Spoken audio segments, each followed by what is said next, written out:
En fait, l'équipe Renard est une équipe de recherche en partenariat financée par le Fonds québécois de recherche, société et culture depuis 2009.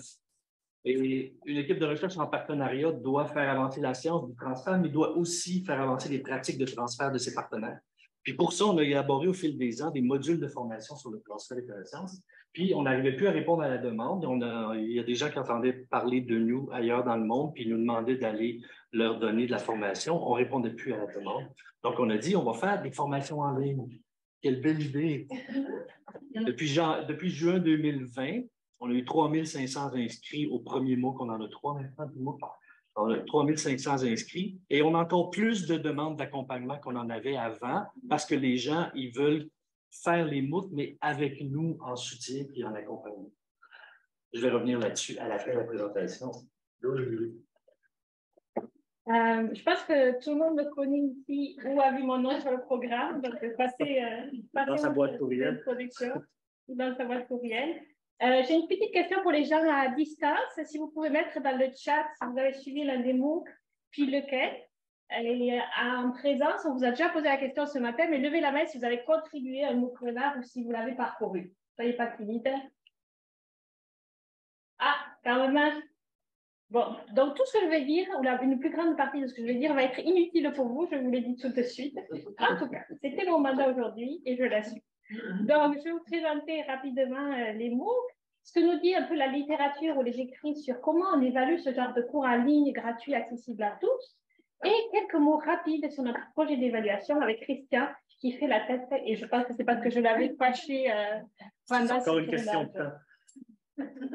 Donc, l'objectif de nos cours en ligne sur le transfert des connaissances, c'est d'améliorer les compétences de la communauté de recherche, mais pas seulement, aussi les personnes qui sont en état de prendre des décisions ou les personnes professionnelles. Et c'est une collaboration Renard IRD et aussi avec le Centre de pédagogie universitaire de l'Université de Montréal qui nous a beaucoup appuyés. Notre série de cours est en 3 volets. Le premier est une introduction au transfert de connaissances. Donc, on survole les aspects théoriques du TC. On explique comment planifier une démarche de transfert de connaissances et aussi on parle de quelques outils et activités en TC démontrés efficaces.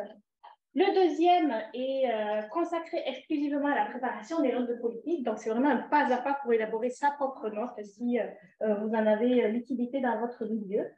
Et le tout petit dernier, sur le courtage de connaissances, parle entre autres de comment résoudre des problèmes en s'appuyant sur les meilleures connaissances. On aborde les méthodes de revue systématique et aussi, Julie nous parle de la meilleure posture pour accompagner un changement, ce dont on a parlé aujourd'hui à plusieurs reprises.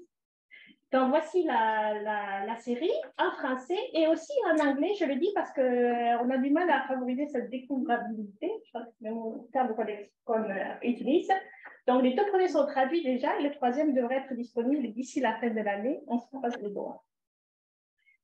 Et c'est moi qui ai été désignée pour parler des MOOC Renard aujourd'hui, mais je suis toute petite pièce dans une grosse machine qui fonctionne très bien, avec toutes ces personnes qui ont contribué au MOOC 3 et d'autres personnes qui ont contribué au MOOC 1 et 2.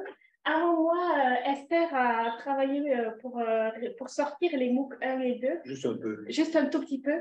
Et dans l'ombre, les gens du CPU qui font un travail formidable. Donc, merci à tous ceux qui sont ici de votre contribution. Je suis vraiment très fière d'en parler aujourd'hui. Comme disait Christian, ça devait répondre à un besoin, mais on a créé d'autres besoins. Donc, c'est comme une fausse bonne idée finalement, mais on est très heureux de pouvoir rayonner et faire rayonner toutes les expertises de nos membres avec ces mots-là. Qu'est-ce que nous disent les écrits sur le MOOC? À votre avis, combien de personnes qui s'inscrivent à un MOOC le terminent? Est-ce que c'est 12%, 32%, 52% ou 72%? 72? Ça va être une déception, d'une tristesse sans nom.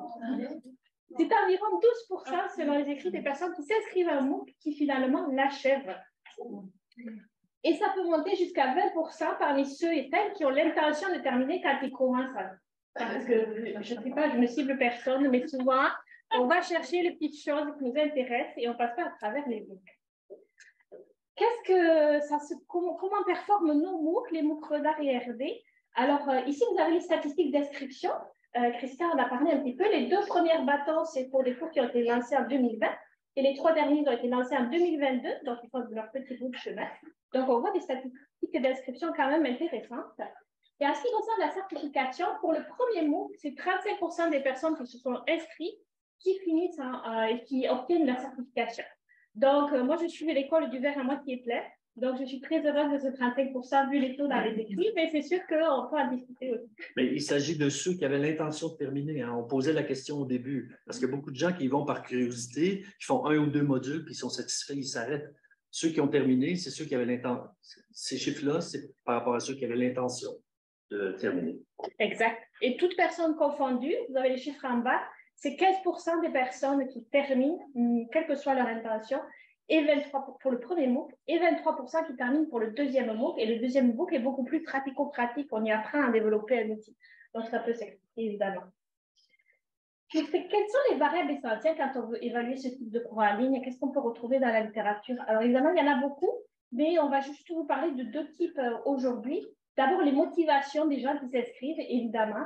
Ça va, on va voir l'intention d'achever, on en a déjà parlé, mais aussi leurs objectifs individuels et les stratégies qu'ils déploient pour atteindre ces objectifs. Les critères de qualité du MOOC au sens large, donc pas seulement pédagogique, mais aussi technologique, qualité des interactions. Un petit clin d'œil à Esther, oui, c'est Esther, qui était sur le point d'accoucher quand elle a fait sa présentation. Elle va me chicaner, mais si elle n'est pas là, c'est bon. Donc, l'objectif de notre évaluation, c'est évaluer l'achèvement, mais aussi la mise en pratique des connaissances acquises selon 2 modes de participation. Est-ce que les gens sont en ligne de façon autonome, ils suivent le cours tout seuls, ou est-ce que, comme le disait Christian, ils bénéficient d'un accompagnement de l'équipe renard ou d'autres personnes? Un accompagnement, ça peut ressembler à ça. Donc, on est vraiment dans un format hybride des MOOC qui est vraiment en plein déploiement en ce moment, pas seulement avec le mouvement, mais toutes sortes d'expérimentations. Ici, c'était avec Christian en Côte d'Ivoire. Donc, les personnes ont suivi une partie du MOOC tout seul et l'autre partie en présence. Mais on a aussi des accompagnements qui ont lieu à Madagascar, au Kenya, en République démocratique du Congo, au Québec aussi, exotique. Au Bénin, au Niger. Tout ça. Donc, moi, j'ai fini. Je te laisse... Oui. En fait, le pari qu'on a fait quand on a décidé d'élaborer notre MOOC, on s'est dit, si on l'offre à tout le monde, on ne va jamais arriver à donner un accompagnement parce que la pérennité d'un projet repose sur les ressources dont tu disposes pour faire cet accompagnement-là. 3500 personnes, imaginez si on avait tenté d'accompagner tout le monde. Mais ce qu'on voulait savoir, c'est quoi la plus-value d'un accompagnement? Est-ce que le fait d'accompagner, ça augmente de beaucoup l'utilisation qui est faite des contenus qui étaient présentés dans la formation? Et c'est pour ça qu'on a lancé un projet de recherche qui nous permet de comparer différents modes d'accompagnement. Par exemple, en Côte d'Ivoire, ils ont fait le premier MOOC tout seul de leur côté, mais on faisait des réunions sporadiques pour répondre à leurs questions. Et puis, on a fait le deuxième en présentiel. À Madagascar, on a tout fait avec eux.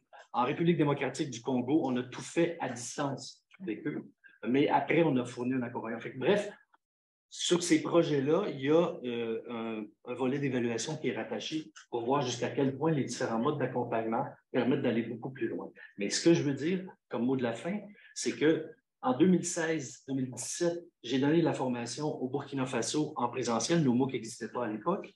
Et puis, le projet sur lequel on travaillait, on voulait implanter une équipe de gestion et de transfert de connaissances au sein du ministère de la Santé là-bas. Le projet a foiré. Je vais vous en parler tantôt avec Kadi. On va reparler de ce projet-là. Mais aujourd'hui, au Burkina Faso, j'étais là récemment, j'étais là en novembre, puis je suis retourné en février. Il y avait des gens qui avaient assisté aux formations il y a plusieurs années. Ils font encore des notes de politique. Pendant que j'étais là, je voulais fixer une réunion avec... Oui, j'ai fini. Avec un comité de mise en œuvre d'une autre unité. Puis les gens, il y en a 3 qui ne pouvaient pas venir parce qu'il y avait une formation en infographie. Les graines qu'on a semées il y a 5-6 ans, ben, ils sont encore en train de germer, puis il reste encore quelque chose de ça. Donc, les 3500 personnes qui se sont inscrites à nos MOOC, mais qui n'ont pas eu d'accompagnement, il va certainement rester quelque chose de ça éventuellement.